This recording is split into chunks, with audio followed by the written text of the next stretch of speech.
I would definitely build nuclear weapons. I would build fission weapons. I would build fusion weapons. Do you think your bluntness comes across as rude or off-putting? I think to certain people it definitely does.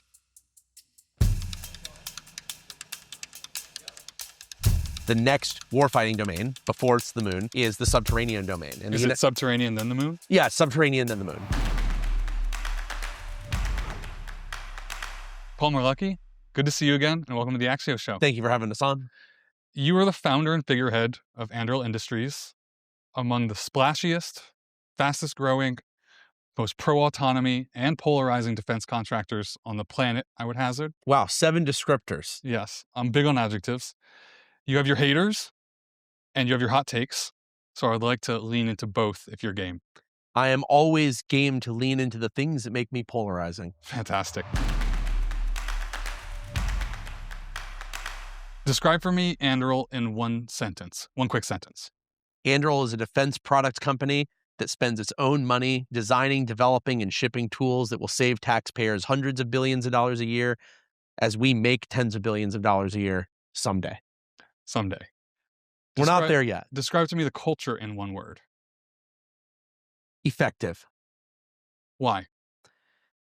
Almost everything that we have here is oriented around what type of competence will lead to actually delivering things that actually work with the customer on a timeline that is relevant. We need to build tools that are effective. And sometimes something needs to come now rather than later to be effective. Sometimes it needs to be higher capability to be effective or not. Sometimes if it's not cheap enough to buy in scale that matters, then it's not effective. We're about 20% veterans here. People are very close to the customers. They're very close to the deployments. And they understand, I think, a lot better than a lot of other companies, how the military is truly using our tools. We have people who are forward deployed. We have people who are overseas in the Middle East right now. We've had people who are in Ukraine since the second week of the war. And so I think we have a very good understanding of what it takes to be effective with our customers. And if we don't, we develop it. Like if we go and we learn that we are screwing it up, we put our own resources into fixing it. To zoom out on effective, where in the world have you been effective? Is that Ukraine with drones? Is that Australia with Ghost Shark? Is that the Middle East? So we've been effective in a lot of places. And of course, we've had bouts where it was ineffective. Like I'd say we've been very effective in the Middle East right now. We've also had challenges in the past, and then we've surged resources to get that fixed, which is one of the reasons that things are working right now. But I think we've been effective in Ukraine. Australia, we're really just beginning to deliver there, right? We've built a factory there. We've hired a large team there. We've developed this Ghost Shark program with them, building robotic submarines at a very large scale very quickly. We delivered the first submarine a year ahead of schedule. I don't know if I would say that's like effective yet, because Australia is not fighting anybody right now, and I think they hope to keep it that way. So it's hard to prove, but I think Ukraine, Taiwan, certainly the United States, we've proven that we are effective a number of times. Your competition in the defense contracting world includes the entrenched primes, the Lockheeds, Sure. the Northrups, the Boeings. If I'm a Pentagon buyer, why do I buy Anduril versus those guys? So it depends on what you're doing, but in general, the sense that a lot of people have in the Pentagon is that Anduril is a company that is going to move very, very quickly. We're going to bring a lot of our own resources to bear on the project, and that even when programs have run into political problems, because we're willing to spend our own money as a product company continuing to keep things going, there's a number of programs that have survived political breaks that would have killed a lot of traditional cost-plus programs. And so I think a lot of the people in the program offices in the Pentagon that are making decisions, whether they're selecting Anduril or, let's say, keeping Anduril in the mix. It's not always we're going to award to Anduril. It's we're going to select 2 or 3 companies to work on this. I think the reason we stay in that basket is they know that we'll move quickly. They know we'll put our own money in. They know that even when we run into political challenges, we're not going to do a stop work order. We're not going to just shut down our lines. We're going to keep moving and hope that we come out the other side. You, Alex Karp at Palantir, Elon Musk, you all have a distinct style, a distinct tact. And you've described it in the past as a bit of a caricature. Do you need to be a bit of a caricature to run a successful defense company these days? No. Some of the most successful defense companies I know are run by very competent operators. They're the most straight-laced guys you've ever seen. If you set us side by side, we'd look like a Japanese comedy duo, the straight man and the funny man playing off of each other. I don't think you need to be a larger than life character. I think that what you see is the larger than life characters are the ones that get the retweets or the retruths. And the straight players typically don't, but that's also not what makes a company successful. The marketing that you get, that you see like on Twitter, it's primarily a recruiting engine. Like, I'm not marketing to necessarily the guy who's buying my system. Like, he's not the one who's, checking out the hot takes. But for recruiting, it's helpful. Like, Anduril being out there and having a position, for example, on who should have the final call on how to use autonomous weapons, or being out there and having an opinion on what good manufacturing looks like. We are attracting the right people and I think repelling the wrong people. And that's our company. Our company probably wouldn't have gotten a lot of our best talent if we weren't out there in that way. What's the most badass thing Anduril has built? Well, I'm supposed to love all my children equally. Everyone has a favorite child. Everyone, it's true. The science bears it out. I think the coolest thing, there's a bit of recency bias here, but I think that the coolest thing that we've built in my mind right now is Fury. It's an autonomous fighter jet for the United States Air Force. It is, we were competing with a lot of the big guys, and to go toe to toe with them and then get selected by the Air Force to deliver these prototypes to them was just the coolest thing ever. Only about half of our products are public, which is another thing that makes this difficult. But Fury was one where we went toe to toe with the big guys for their bread and butter, not like a side thing that they're not interested in, and we won. And that to me was very gratifying for me, for the team working on the product, for all the other teams building mission systems and support stuff that went on the product, the people building the buildings that are being used to build the product. I think that is one that everyone's still riding a bit of an emotional high on. What won't you build? What's your red line? What wouldn't I build? That's an interesting one. Nuclear weapons? I would definitely build nuclear weapons. I would build fission weapons. I would build fusion weapons. I think that nuclear weapons have been one of the most stabilizing forces in history ever. It's never been like that in history, where total war is off the table. So fission weapons, fusion weapons, absolutely I would build them. I would probably not build, biological weapons. Chemical weapons? Chemical weapons I would build, but in a very specific vertical. And this is a very controversial thing, and please don't clip, yes, I would build chemical weapons and put it on the Axios. So I want to be very, very specific about this. So if you guys post it, please include this as well. I'll give you an example. Pepper spray is illegal for most non-military police units to use in the military. So certain MPs can use pepper spray. We are not able to use pepper spray, tear gas as part of our conventional offensive military tactics. I think that's a huge mistake. It falls under a lot of these chemical weapon prohibitions. And I understand the worries about fear of escalation or a slippery slope. I think we understand chemical weapons enough to know there's no real slippery slope from literally hot pepper juice to nerve agents that are going to kill you. Hey everyone. Thanks for watching the Axios Show. We're going to take a quick break here to share a message from our sponsor, Uber.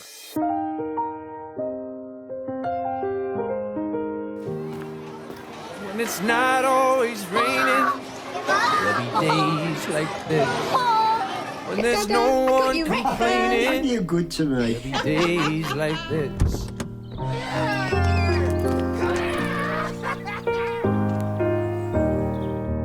My mama This told way is me way faster. there'll be days like this.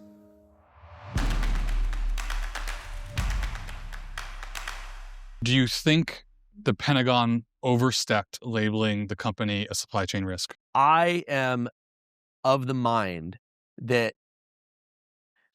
no. If anything, I think I may have been even more forceful in this rejection. And let me tell you why. The only reason you have not seen, I think, a larger defection from other companies that are worried about similar problems is because of the forceful reaction of the department. The department is saying, we are not going to let you slippery slope this. We're not going to let one company get their special provisions, and then we're going to have a different debate with a different company, because these companies do have different values, right? They're not going to all simultaneously agree, Anthropic's version of their limits is our version. What you end up with very quickly is a patchwork of different regulations across all these different companies. And the department now has to ask, is this operation, is this planning element, is this tool compliant with these 5 different companies' versions of what they limit is? And by the way, that version changes over time. They now have to weigh these things. let's set aside the Anthropic was saying it's about offensive autonomous weapons with no human in the loop, or about mass surveillance. There's a lot of questions there. Like, okay, what defines offensive? What defines no human in the loop? What defines weapon? What defines use? Right? And I know this sounds a little bit like a Bill Clinton. Depends on what the definition of is thing. But like these things really do matter. Imagine if it was something even more simple. A tech company said, Department of War, I will do anything that you want. We will not turn it off unless you target innocent civilians. We want it in paper that we can turn it off if you target innocent civilians. Well, what is targeting? Like, is it inadvertent versus explicit? What is innocence? Is it determined by the courts? Is it determined by The Hague? Is it determined by people in Brussels? Is it determined by Dario? What is a civilian and who decides? What if there's civilian mixed in with other things? You run into these problems where if you agree to this, you are giving more power to private companies, executives making billions off taxpayers than the president of the United States. They could just unilaterally pull the keys on stuff in a way that not even the commander-in-chief can do. I don't think that that's correct. I think that our military has to be accountable to our civilian elected leadership, not to corporations. Do you think this is more a battle of policies or personalities? It's both, right? I mean, that's what politics is. I think that there are people who know how to, I bet there is somebody in the tech world, I don't know if it's me, somebody probably could have gotten something equivalent to those policies through by talking about it in exactly the right way, writing exactly the same thing, and making sure to not rub the wrong people the wrong way. There's a way where you could talk people through these things. Maybe you could say, we're going to do this in a way that it's not taking authority away from you. Maybe it would be something like, instead of in our contract it says you can't do these things, it would say, we're handing this language over to Congress, and should they ratify it, this is how it would go. But of course, we want your input on what these things would be. So look, it's personalities always enter into it. I'd be naive to say otherwise. And I think probably the personalities in this case did not approach this in the most collaborative way that they could. But I in the end, I give the win to the department, because they're the one that has to make sure that use of force and responsibility for force lies in the chain of command that is accountable to the elected to the people that we elect. Another hot topic, Iran. Sure. Does that require boots on the ground from the U.S. to solve this? Geez, I hope not. I don't think the United States has the political will to do it, whether it's good or bad. I've been saying this for years. I think after our adventures in the Middle East of the last couple decades have robbed America of its ability to sustain a boots on the ground campaign. I think that what Trump's doing, whether it's in Venezuela or Iran, it's a totally new type of warfare. But I think it's born of strategic realities, right? Like, we do not have it in us to do this for good reasons or bad. I don't think that we're ready to go fight, let's say, World War II for the right reasons, much less reasons that not everyone agrees with. I think that we don't have another D-Day in us right now.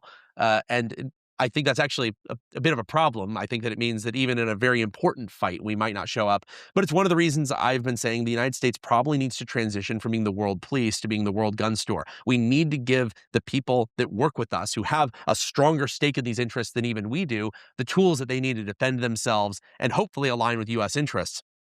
I don't think it's going to go to boots on the ground. Maybe I'll be eating my words in a week, but I don't think that we have it in us. So Trump ran as a bit of an anti-war president. Some in MAGA. And he did that even in the first one. Remember when Hillary Clinton was running and saying she would enforce a no-fly zone in Syria, and you had Trump saying, they say, well, what would you do, Mr. President, if you were president? He said, well, I wouldn't start World War III. And I have to admit that resonated with me. I was like, you know what? That's probably the right attitude in terms of not starting wars needlessly, not expending munitions and arms and industrial capacity, that we need to fight more important wars than that particular issue. Is the Iran war an important one? So here's the thing. I'm not in the Gang of Eight. I haven't seen the briefing that people saw.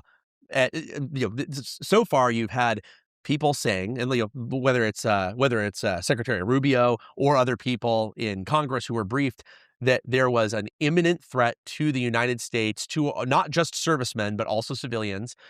It seems to be, this is not necessarily based on the briefing, but things have leaked out, is we now know that Israel was planning a preemptive strike because they believed that if they did not, there was going to be a large-scale attack on Israel. And so it becomes one of those things where I don't have enough information to say. I think that probably we'll find out in the long run if this is as justified as it seems to the administration. Who is emerging as influential at the Pentagon? When they call you, you pick up. Is that Pete Hegseth? Is that Steve Feinberg? Is that someone else? If Steve wants to talk to me, I talk with him. If Emil wants to talk with me, I talk with him. If Hegseth calls me, I talk to him. I've actually made Have they myself. all called you? Let me think about that. Maybe this is too much to talk about publicly, but I don't think they'll mind. I've of course met and had meetings with all of them. In terms of an actual phone call from them, I've had calls from Pete. I've had calls from Emil. I have not yet had a call out of the blue from Steve.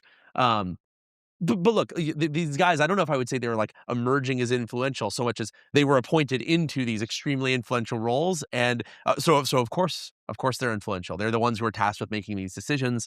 From what I understand, they're running this whole organization a little differently than people have run in the past. It's not just me getting the call, I guess would be my point. Yeah. I think that they're calling up lots of other people. And by the way, the calls are not necessarily, hey, I've got good news for you. There's also a lot of, hey, you need to fix your shit on X, Y, and Z. Like the RTX tweet we saw from the president. I think that is exactly how this whole department is being run right now. Like, that's the president By doing Twitter it in or by... That's the president doing it in public, but I think that you have a lot of this pressure from the department as well. They're learning that the best way to fix these problems is to be very, very honest and open about it and not filter it through, let's say a program review that comes out months later that concludes with like performance unsatisfactory. You want to put pressure on people early enough that they can actually course correct and adapt. And so I very much appreciate all of this. To be honest, even talking with I want to say competitors, but remember, we also collaborate with companies like Raytheon and Northrup and Lockheed. In fact, we're teamed up on certain programs. So I guess my colleagues, in my conversations with my colleagues there, they actually appreciate this as well. They probably don't like being slammed in the press, or on Truth Social. But they do appreciate the early feedback from senior leaders on what they're getting wrong and what they're getting right, because they have the ability to course correct. You mentioned before we started, Gavin Newsom saved Anduril. Oh, yes, that's right. And I said, I think he did it without even knowing. This is not to say that Gavin did this because he wasn't even thinking of Anduril. I suspect he was not at all. But the California state legislature passed a bill that was regulating AI. So it made it through the House and it made it through the Senate, and not with a supermajority. So it was not a bill that could not be vetoed. And one of the provisions in the bill said that it was illegal for companies to build products with AI that cause harm to humans, or in fact, that could cause physical harm to humans. This would have been a total prohibition on using artificial intelligence on weapons for the United States military. And I think that this is a terrible thing. Gavin vetoed the bill. And I'm very, very glad that he did. I think, look. Have you told him this? I have not told him this. If I have the chance, I probably will mention it to him. Look, me and Gavin, we disagree on a lot of things. There's plenty of things that I could criticize Gavin Newsom on.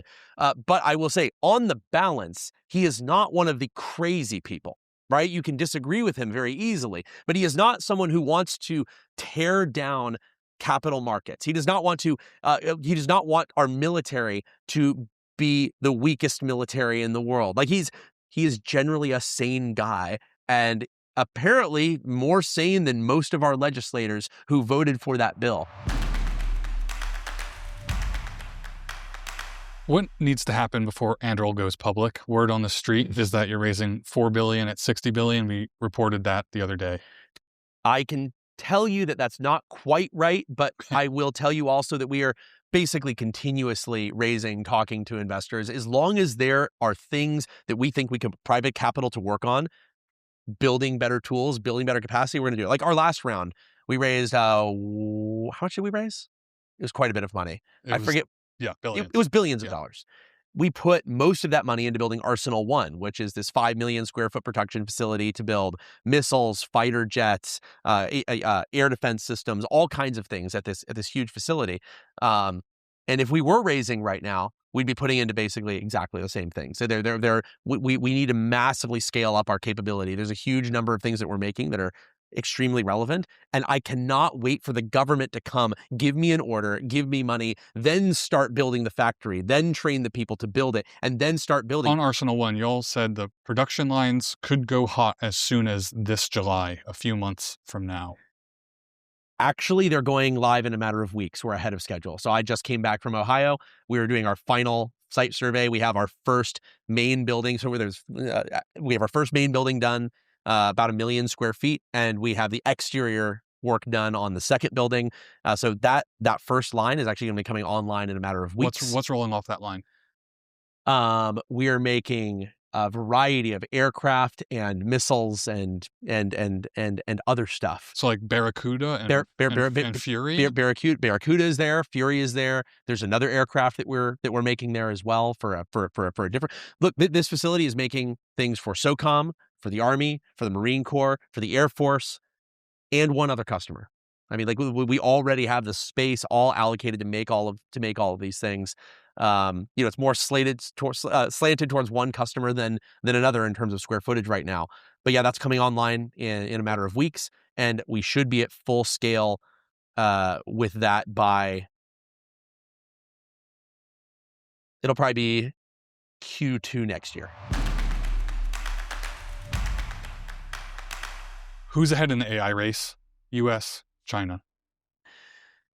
The United States is ahead in the AI race. How big's the gap? It's extremely small because China's been doing a very good job of distilling our models, copying a lot of our technology, leveraging open source AI advancements, and getting those advancements into fielding, not just with the military, but also their police state, their surveillance apparatus, much, much faster than the United States has. I'm not saying we need to build a, police state, a surveillance apparatus. I'm just recognizing that China has the will at the top to push these things out much faster than the United States. And you can criticize authoritarian regimes while still recognizing that certain structural advantages exist. And China is maximizing those structural advantages to push AI into their entire government and its fingers, I think, faster than the United States. Like, I would say the Department of War is the furthest along in pushing AI into a lot of these. I mean, like, they're using AI right now in this Iran operation to great effect.